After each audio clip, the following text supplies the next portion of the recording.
Here's the harsh reality nobody wants to admit. India is trapped in a dangerous game of global chess, and we're running out of moves. Three recent events might seem completely disconnected at first glance, but they reveal a terrifying pattern that threatens India's economic future. Let me walk you through what's really happening behind the scenes. First, picture this scenario. In mid-July, former President Trump delivered a blunt message to America's tech giants that sent shockwaves through boardrooms worldwide. His words were crystal clear.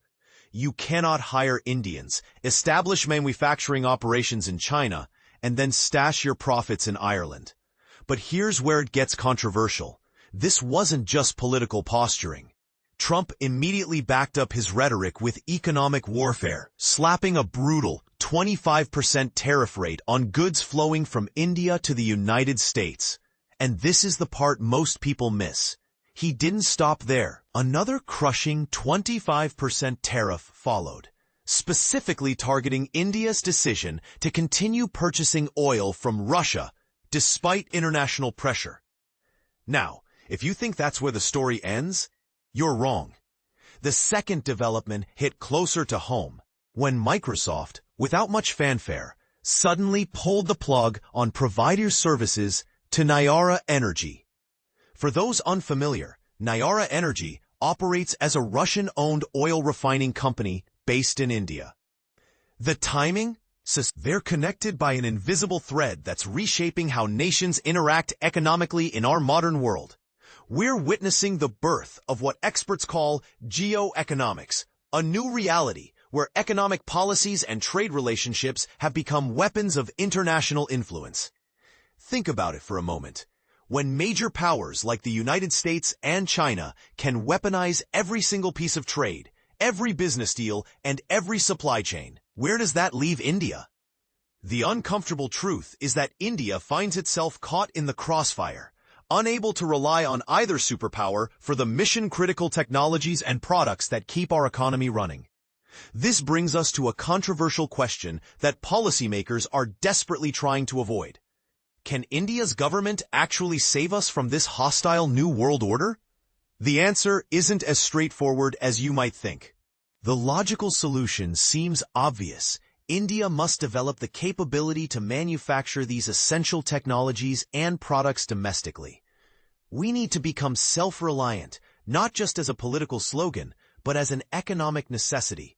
However, and here's where the debate gets heated, India's private sector simply isn't equipped to handle this massive responsibility.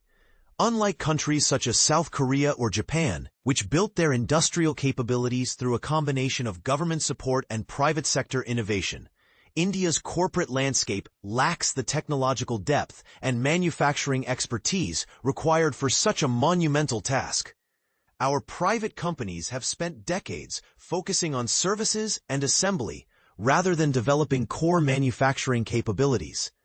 This reality forces us to confront an uncomfortable truth. In this new world where economic relationships have become battlefields, traditional free market approaches might not be sufficient. The government might need to take a much more active role in building industrial capabilities, even if it means challenging conventional economic wisdom. Some argue this represents a return to the failed policies of the past, while others contend it's the only viable path forward in an increasingly hostile global environment.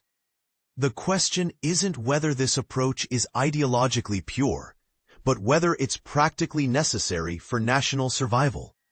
What we're witnessing represents the end of the post-Cold War era, where economic integration was supposed to prevent conflicts and create mutual prosperity. Instead, we're entering an age where economics and geopolitics have merged into a single complex battlefield. So here's my challenge to you. Do you believe India's government should take direct control of developing critical technologies, even if it means abandoning free market principles?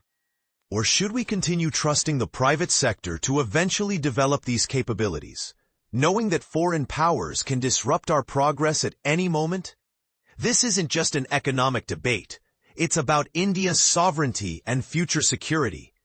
What's your take on this dilemma? Share your thoughts, and let's have this crucial conversation that our leaders seem reluctant to start.